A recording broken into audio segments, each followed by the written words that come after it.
Bueno chicos, siguiendo con las fotocopias que ustedes tienen en su poder, en clase pasada también habíamos estado hablando del tema del trabajo, toda actividad lícita a favor de quien tiene la facultad de dirigirlo a través de una remuneración. En cuanto a las condiciones del contrato de trabajo, se aplica un principio que se llama indubio pro operario, que significa la norma más favorable al trabajador. ¿Qué quiere decir esto? Que cuando exista dudas respecto de la aplicación de las normas laborales, siempre se va a estar a favor del trabajador. Ese es el principio pro operario. Luego ustedes tienen ahí un concepto de lo que es el trabajo, que es muy sencillo, no vale la pena explicarlo. Posteriormente tienen una tarea en donde tienen 3 preguntitas, en las cuales una de ellas es ¿quiénes pueden celebrar contrato de trabajo? En este sentido, lo que yo quiero comentarles es respecto del trabajo de menores. Es decir, ustedes saben que la plena capacidad para celebrar contrato de trabajo es a partir de los 18 años. Luego tenemos que qué pasa con aquellos que no tienen 18 años, es decir, la pregunta es, ¿los menores pueden trabajar? Bien, la ley ahí hace una distinción entre aquellos que tienen entre 16 y 18 años, que en cierta forma tienen ciertas capacidades laborales, por ejemplo el caso de que entre 16 y 18 años pueden celebrar contrato de trabajo con el consentimiento de los padres. La jornada laboral en este caso no va a ser de 8 horas, sino que va a ser de 6, pero podrían extenderse a 8 si piden autorización a la subsecretaría de trabajo. Es decir que en principio con autorizaciones pueden trabajar normalmente. Y también pueden estar en juicio laboral referido a problemas en cuanto a la parte laboral. ¿Qué quiere decir esto? Que si el empleador me despide teniendo yo 16 o 17 años, puedo llegar a estar en juicio referido a esa parte laboral porque no me abonó la indemnización. ¿Qué pasa con los menores entre 14 y 16 años? En este caso hay una restricción de trabajar. De todas formas, solo pueden ser ocupados en empresas familiares, es decir, que aquel menor de 14 años solamente puede ser ocupado por una empresa de su padre, por ejemplo, que el padre tenga un negocio, este chico puede llegar a trabajar en el negocio del padre, pero tiene que cumplir también ciertos requisitos. Por ejemplo, la jornada de trabajo no puede ser más de 3 horas diarias o 36 semanales, no pueden realizar ningún tipo de tareas penosas, peligrosas o insalubres. Por ejemplo, el caso de una empresa constructora, no pueden trabajar en una empresa constructora porque es riesgoso, es una empresa, o sea, la actividad que realizan es peligrosa. Y también siempre tendrán que acreditar que han concurrido al colegio. Ustedes saben que entre 16 y 18 años están en plena etapa escolar, entonces tienen que acreditar que aparte de trabajar con los padres están concurriendo al colegio, y para ello también necesitan la autorización del órgano de contralor, el órgano de control, que es la Subsecretaría de Trabajo de la provincia de Mendoza. Un poco ese sería el pantallazo con respecto a el trabajo de menores, que un poco estaría contestando ahí la pregunta 1 que ustedes tenían que contestar. Luego tenemos la pregunta 2, las distintas modalidades de contrato de trabajo según la ley, y ustedes esto lo pueden lo tienen, mejor dicho, en la última fotocopia que yo les hice sacar. En este caso se los explico muy someramente porque seguramente lo han visto en derecho. Las distintas ¿qué significan las distintas modalidades de contrato de trabajo? Significa las distintas formas en que yo puedo ser contratado por una empresa. Acá el principio general que establece la ley es la indeterminación del plazo. ¿Qué significa esto? Que empleado es contratado, se sabe el día que entra y no tiene una fecha determinada, sino que si el empleado y las condiciones son favorables, puede llegar a estar trabajando en la empresa durante un indeterminado tiempo, inclusive hasta que esté en condiciones de jubilarse. Ese sería el principio general. ¿Y por qué la ley lo establece de esa forma? Lo establece para darle una cierta seguridad al empleado, cierta estabilidad, el hecho de que no va a ser despedido en forma inmediata. De todas formas, obviamente existen otras modalidades de contratación. En esa indeterminación del plazo está lo que se llama el periodo de prueba. El periodo de prueba es el hecho de que el empleado comienza a trabajar con un empleador y el empleador, para saber si ese empleado,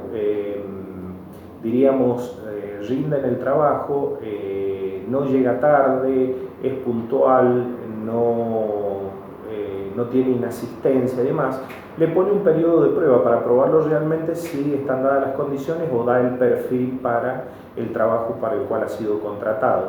Entonces, en este caso, durante los 3 primeros meses puede ser contratado por periodo de prueba. Y en estos 3 meses, ¿qué pasa? El empleado tiene todos los derechos como si fuese un empleado normal. La única diferencia que en caso de ser despedido, directamente el empleador no tiene que pagar la indemnización. No se confundan el hecho de que el periodo de prueba con lo que dice mucha gente o muchas personas que contratan empleados, en los cuales dicen: yo lo contrato por 3 meses en negro, sin registración, para ver cómo anda el empleado. Es un error. ¿Por qué? Porque el empleado, desde el primer momento que ingresa a la empresa, debe ser registrado, como ustedes lo saben. Entonces, no confundan lo que es empleo en negro al hecho de hacer la registración como corresponde o el periodo de prueba. El periodo de prueba no tiene nada que ver, es decir, la única diferencia con el empleo normal, con la indeterminación del plazo, es el hecho de que yo no lo contrato, y si veo que no están dadas las condiciones para que siga en la empresa, lo puedo pedir sin abonarle ningún tipo de indemnización. Luego tenemos el contrato a plazo fijo, que este contrato sí se establece por escrito y se le coloca el periodo de duración, que no puede ser más de 5 años. Otra modalidad es el contrato de temporada, dependiendo de la modalidad del contrato o de las actividades. Por ejemplo, en el caso específico, yo siempre les pongo como ejemplo una heladería, en donde la persona es contratada, por ejemplo, en noviembre, comienza la temporada, hasta marzo o abril. Luego se suspende ese contrato y vuelve a ser contratado en la temporada que viene, cuando la empresa o la heladería cierra. En este caso no es que el contrato empiece en noviembre y termine en marzo o en abril, sino que el contrato en este caso es una especie de contrato por tiempo indeterminado. Lo que pasa que durante el periodo de receso es como si se suspendiera este contrato, que se vuelve a reactivar nuevamente en la próxima temporada. En este caso, si el empleador no tiene la obligación de volverlo a llamar al empleado, y si no lo llama, debe pagarle la indemnización por el tiempo trabajado. Luego tenemos el contrato de trabajo eventual, que es aquel en el cual debido a ciertas características del trabajo, por ejemplo en el caso de la realización de una obra, en este caso, por ejemplo, una empresa que gana la licitación para hacer un puente o un dique, se contrata al empleado desde el momento en que ingresa a la empresa hasta que termine la obra. Es decir, que el periodo de duración del contrato es durante todo el tiempo que dure la obra. Ese sería una especie de contrato eventual, para que lo entiendan. Después, el contrato de grupo por equipo, que este contrato es muy poco utilizado. Básicamente se refiere a cuando se celebra entre un empleador y un grupo de trabajadores que actúan por medio de un delegado. Bien, ahí ustedes tienen las distintas modalidades de contratación, pero tengan en cuenta que la regla general es la indeterminación del plazo. Esto insisto, los contratos en general son por tiempo indeterminado, salvo estas excepciones que yo les acabo de mencionar. Ahí estaría un poco contestada dentro de ese esquema para que ustedes lo entiendan, y con la última fotocopia que ustedes tienen, la pregunta 2. Luego la pregunta 3 la tienen que ver ustedes directamente por internet y contestar 4 preguntitas ahí con respecto a qué es el CUIL, obtener una constancia, qué es el SIPA y qué es el SUAF, a los efectos de que después, cuando volvamos, lo comentemos en clase. Bien, luego tenemos en la fotocopia los conceptos ligados a la retribución del factor trabajo. ¿Qué significa esto? Significa el hecho de establecer o diferenciar distintos conceptos que se suelen utilizar en la jerga laboral. Por ejemplo, tenemos sueldos y tenemos la palabra sueldo y la palabra jornal. ¿Cuál es la diferencia concretamente? Básicamente es que el sueldo es un monto fijo que se paga una vez al mes, independientemente de que el mes tenga 30 días, tenga 31 o tenga 28 o 29. Es decir, que se le establece una suma fija que se paga una vez al mes cuando culmina el mes dentro de los 4 días posteriores a la finalización de ese mes. En el caso del jornal es un monto que se establece por día o por hora, es decir, la misma palabra se los dice, por jornada, y la forma de pago se realiza por quincena. Aquella persona que trabaja por quincena, la primera quincena es del 1 al 15 y dentro de los 4 días siguientes, o sea del 15 al 19, se le debe abonar esa primera quincena. Del 15 al 30, cuando termina, se le debe abonar dentro de los 4 días siguientes a que termina, o sea del 1 al 4 del mes siguiente. En este caso ustedes me dirán cuándo es sueldo y cuándo es jornal. Bueno, eso depende mucho de la actividad, es decir, hay actividades, por ejemplo, los empleados de comercio se establece por sueldo. ¿Y eso quién lo dice? Y lo que yo les expliqué anteriormente, los convenios colectivos de trabajo, es decir, la parte de las cámaras empresariales por un lado y los sindicatos que firman el convenio colectivo de trabajo que rige las relaciones de esas empresas específicas, por ejemplo las empresas de comercio, por el otro lado las empresas metalúrgicas, por el otro lado las empresas de las que ustedes se puedan imaginar, se reúne siempre la parte empresarial y la parte que representa a los trabajadores, es decir, los sindicatos, y se firma un convenio y establecen las condiciones de cómo van a cobrar, entre otras cosas, por supuesto. Luego tenemos el trabajo a destajo, que es una forma de pago que no tiene nada que ver ni con un sueldo ni con un jornal. No se gana ni por mes ni por día, sino que es en base a las unidades producidas. Es lo que comúnmente ustedes pueden llegar a conocer como trabajo al tanto. En este caso, directamente por las unidades producidas, un ejemplo típico de esto son el caso del cosechador de uva que cobra por tacho, ese sería un ejemplo típico de un trabajador a destajo, o en el caso de un galpón de empaque de frutas y hortalizas estaría dado por la cantidad de cajas de tomates que yo hago en una embalada. Por ejemplo, me dedico a embalar tomates, cuántos cajones hago por día y en función de esos cajones es como cobro. Tenemos después otros conceptos como premios y gratificaciones. En el caso de los premios y gratificaciones, ahí en el medio hay un concepto de horas extras que se los voy a explicar al final. En el caso de los premios y las gratificaciones, ¿qué diferencia existe? Esto me interesa por sobremanera. Los premios son establecidos en general por las leyes y los reglamentos y son de carácter obligatorio. Esa es la diferencia con las gratificaciones. ¿Por qué? Y porque se establece, por ejemplo, en el caso de los empleados de comercio, que si un empleado de comercio no falta en todo el mes, tiene asistencia perfecta, se le va a pagar un monto determinado llamado presentismo. Entonces, es el 8,33% del sueldo básico que tiene un empleado que se le agrega al sueldo por el hecho de no haber faltado en todo el mes. Esto tiene carácter obligatorio. Distinto es el caso de las gratificaciones, en donde las gratificaciones es un monto de dinero que decide por propia voluntad el empleador de abonárselo a los empleados. Esto no es obligatorio en principio. ¿Y por qué digo en principio? Porque, por ejemplo, el empleador decide que ha tenido una buena temporada, que ha ganado dinero por el hecho de que los empleados han incrementado las ventas, han incrementado la producción, y decide darles una especie de gratificación por esos servicios prestados porque, como comúnmente se dice, han puesto todas las fichas en la empresa o se han puesto la camiseta de la empresa.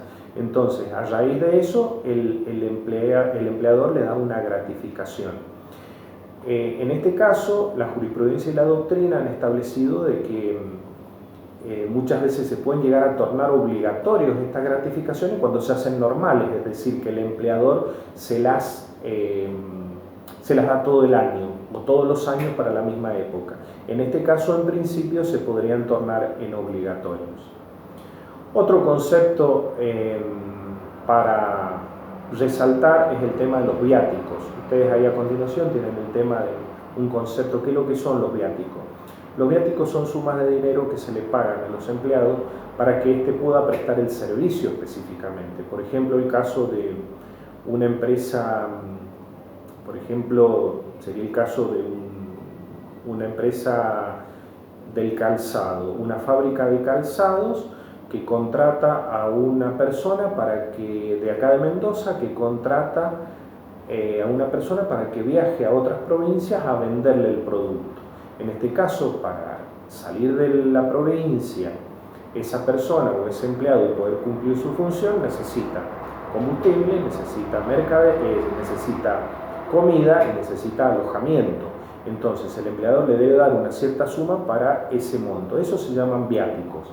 Ahora bien, cuando regresa el empleado y le rinde cuenta de esos viáticos, gastó tantos pesos para la comida, tantos para el combustible, tanto para el alojamiento, si él hay una parte que retiene y que no la rinde, eso forma parte del sueldo. Entonces, los viáticos con comprobantes, o sea, los que él rinde, eso obviamente no es remuneración, sino que es un gasto del empleador. Y lo que no rinde, eso formaría parte del sueldo. Luego tenemos en la fotocopia lo que es el salario mínimo vital y móvil.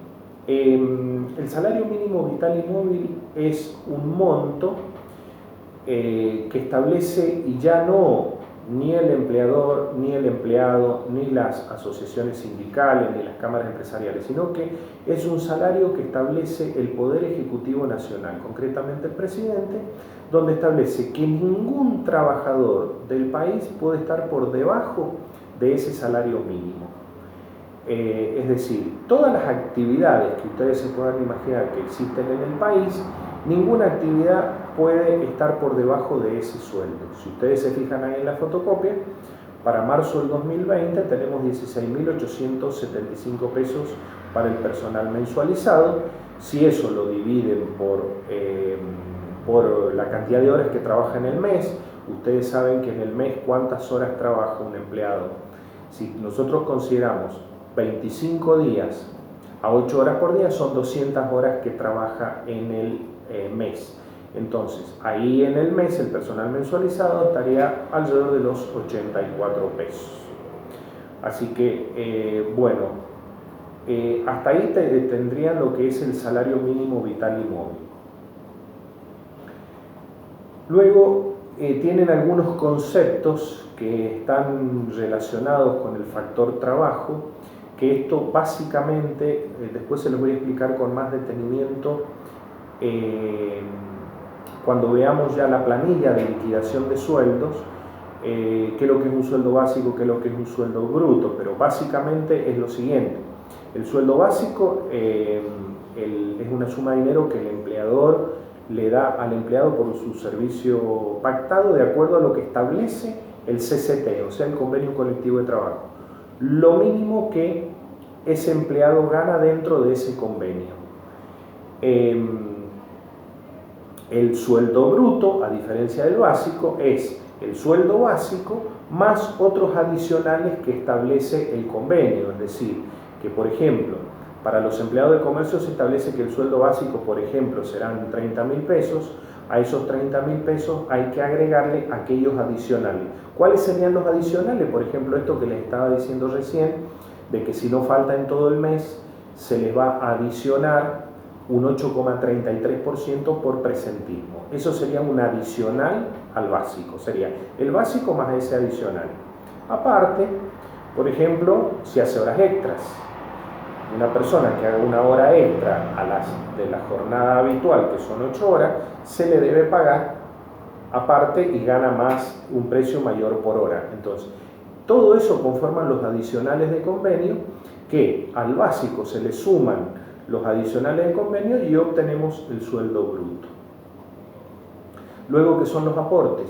Los aportes del empleado son todas aquellas retenciones que se le hacen al empleado, que es obligatorio hacerle, que van a los distintos organismos. Por ejemplo, las retenciones que se hacen de jubilación, que es el 11%, del PAMI, que es el 3%, de la obra social, que también es el 3%, el empleador es obligatorio que le haga ese tipo de retenciones a los efectos después de depositarlo donde, en las distintas instituciones que corresponden. Y por último, las contribuciones patronales, que son aquellas que aparte de pagarle los empleadores, aparte de pagarle el sueldo a los empleados, tienen la obligación de sacar de su bolsillo un adicional llamado contribuciones patronales para cubrir también distintas instituciones como jubilación, como el Fondo Nacional de Empleo, pero eso no se preocupen, que ya lo vamos a ver bien en la parte práctica. Bueno, hasta acá básicamente... perdón, me queda el tema de las asignaciones familiares. Las asignaciones familiares también son sumas de dinero percibidas por el empleado, que hasta hace 15 años atrás aproximadamente el empleador era el encargado de pagarlas. Ya después de ese periodo, del 2005, directamente las cobra el empleado, una suma de dinero fija, sin descuento, por cada familiar que tenga a cargo. Por ejemplo, por cada hijo menor de 18 años, o por distintos eventos que llegan a ocurrir, por ejemplo, por matrimonio, o por nacimiento de hijo, o por el prenatal. El prenatal es cuando la mujer queda embarazada y durante todo el periodo de gestación se le debe abonar un monto y el mismo monto que como si fuese un hijo más, obviamente. Entonces, son todas asignaciones familiares, como les digo, todas montos que cobra el empleado. Estamos hablando de los empleados en relación de dependencia, ¿no es cierto? Distinta es la asignación universal por hijo, que eso ya lo vamos a tratar más adelante, y que son aquellos montos que cobran aquellas personas que están, diríamos, en modo informal, que no están en relación de dependencia. Y los cobran directamente a través del banco, o a través del correo, o a través de distintas instituciones de pago. O sea que acá el empleador no lo cobra actualmente. Esto dejó de realizarse a partir del 2005, como les decía.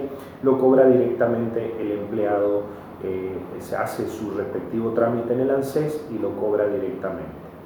Bueno, hasta acá les he dado un pantallazo con respecto a esta parte de la teoría. Yo les hago llegar ahora un cuestionario para que lo vayan viendo, y cualquier duda nos comunicamos, no hay ningún problema, me mandan a preguntar. Yo, a través de el alumno referente, la persona que es referente del grupo, del curso, a través de él, por favor, canalicemos todas las dudas y nos vamos a estar comunicando. Perfecto.